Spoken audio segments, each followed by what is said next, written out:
Hello mga kamamsi. Nagbabalik na naman si Mami Airy. Mainit na naman ang panahon. Kahapon nag-ulan. Pero ganun pa rin, mainit. Kaya ngayon, iinom kami ng buko. Marami akong buko dito mga kamamsi. Ito. Saka may ano dito langka. Mainit, grabe. Ako kasi, ngayon na mainit, kailangan may ano ako, may buko. Kasi ano ko to parang gamot ko na rin.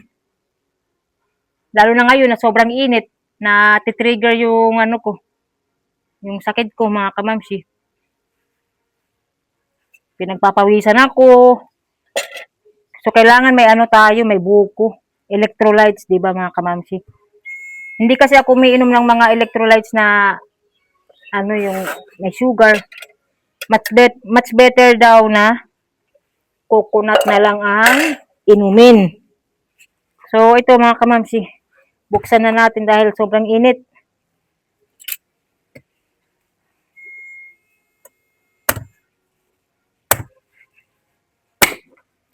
Masarap to na buko kasi hindi to ano ano ba yan? Matanda. Bata pa.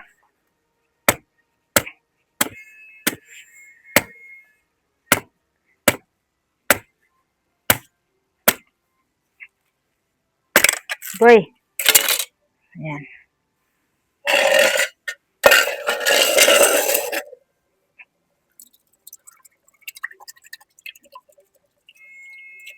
Malaking tulong talaga sa akin yung buko. Kasi pag ganito na panahon mga kamamsi, madali ako pawisin. Nahihilo ako ganyan. Basta, hindi maganda yung pakiramdam ko. Ngayon, ito nakikita nyo ako nagbubukas ng buko. Mamaya, wala akong energy. Parang ano ba yun, yung tinatawag nila na energy crash, parang gano'n mga kamansi. Nakikita niya ako nag-vlog, pero after ko mag-vlog, wala na akong energy. Nakahiga na naman ako.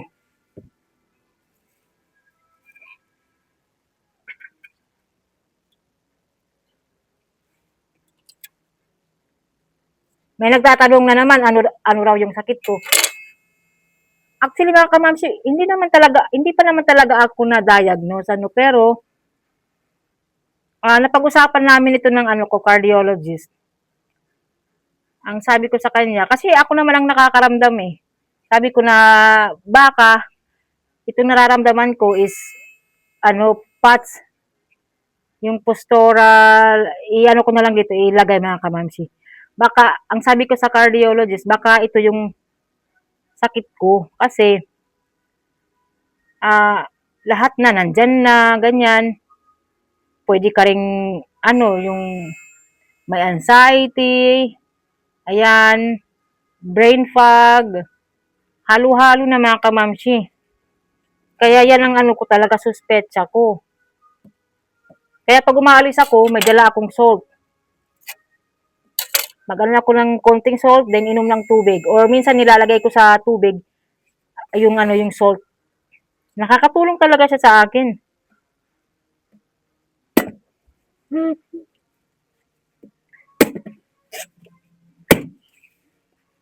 May nababasa ako, mahirap siyang ma-diagnose itong sakit.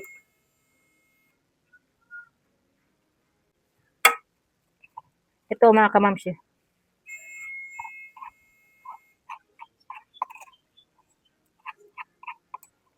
Saka magluluto kami ng saging. Tadadanga rin saging. Ugasan ko dito may mga hinugla.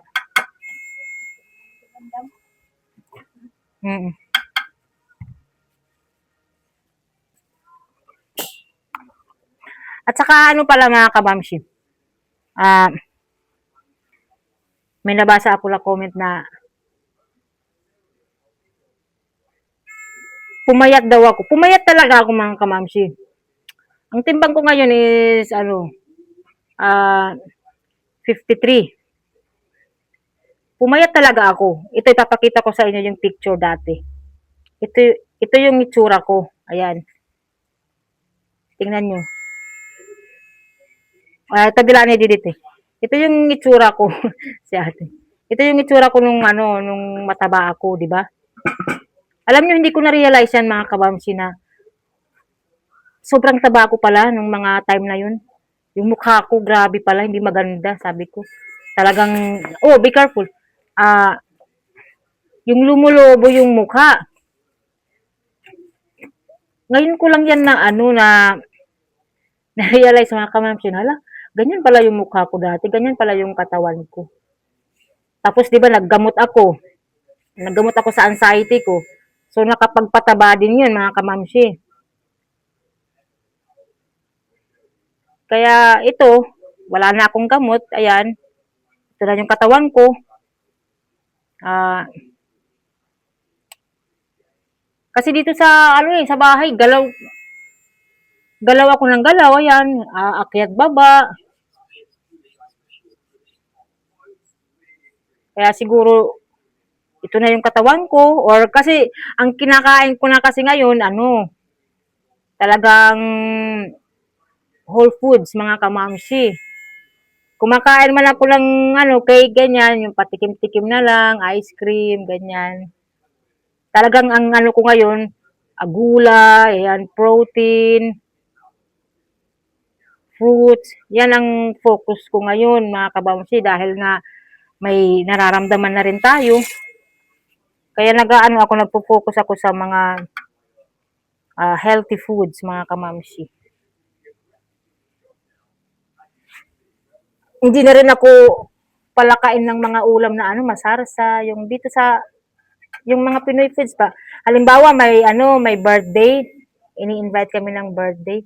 Ang kinakain ko lang is rice and lechon. Yung meat, kasi protein yun, di ba? Yun lang. Or gulay, kung may broccoli or ano pa ng mga gulay, yun ang kinakain ko lang. Hindi na ako kumakain ng mga kare-kare or minudo, kaldereta. Wala na, hindi na mga kamamsi. Mapili na ako ngayon sa pagkain. Dati sa Switzerland, kain lang ako ng kain kasi nga, maliliit pa yung mga anak ko.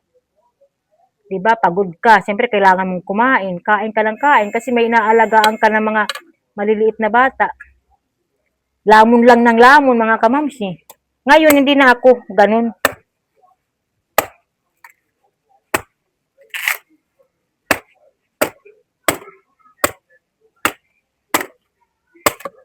Tapos sa Switzerland, chocolate. O, 'di ba? O, dito, hindi na mag-chocolate kasi mahal na. Sa Switzerland, madali lang magkain ng chocolate. Dito, mahal na.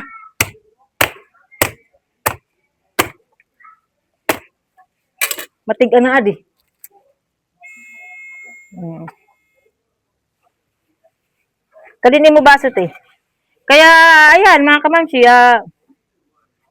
ito na yung ano ko. Ito na yung katawan ko ngayon. Malaki na ang pinagbago. Ah.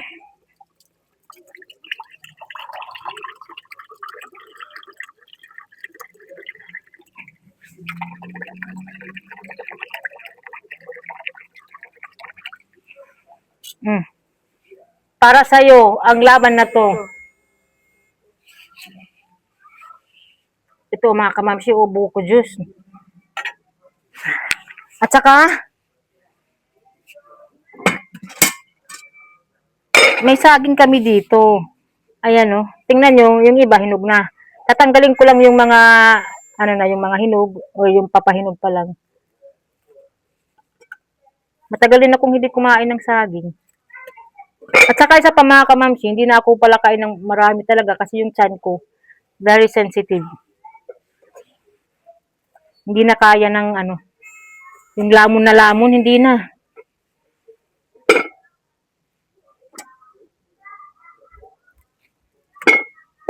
So, ito te. Okay na ini? Ayan lang yung lulutuin ko. Ay, dagdagan ko, te. Para, adi? Hay, na di? Dagdagan ko na lang.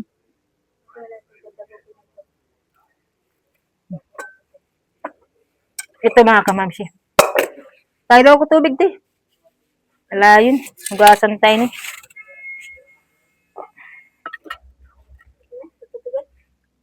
Oo. Salamat. Hugasin na lang di dati. Din hugasi. Buksan ko pa to. Hala, matigas to. Ay, so, ay kamay gwa. Hala, may na pang yung sabaw.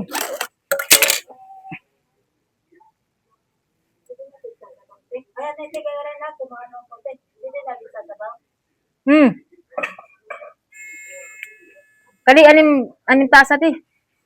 May sabaw pa. Kala ko wala na.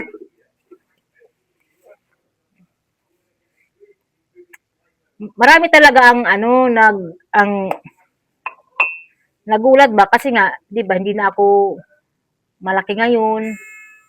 Iba na yung pagkakaiba ng katawan ko. Talagang malaki ako 'di ba mga kamamsi? Talagang lumubo yung mukha ko. Grabe. Hindi ko alam yun na ganun pala yung mukha ko. Oo, hindi ko ngayon lang na ngayon ko lang talaga na realize na hala. Yun pala yung ko, katawan ko dati, yung mukha ko. Lamon ng lamon. Siyempre, yung nung nagbuntis ako kay Ellie, lumaki ako. Tapos, nung pinanganak ko si Ellie, siyempre, nagpapadede, kakain ng marami. Diba?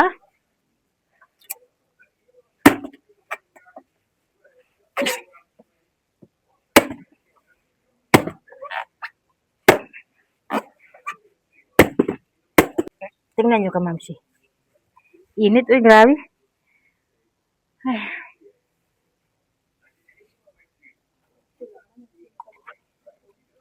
Diri man nalibutan. Batig alahiya pag abre, ha? Ito ka, mamsi. Sarap ng buko. So, tatapusin ko na yung video, kamamshi. Ito na yung saging, oh. Lalagyan ko na lang ito ng tubig. Thank you mga kamamshi. See you sa next video. Bye-bye. Hayaan nyo na ganito na yung ko ngayon, katawan. Dito na ang bagong Mami Irie. Sexy na. Sexy. Joke lang, uy. Bye-bye. Kamamshi, salamat. Lakas na, yung tubig.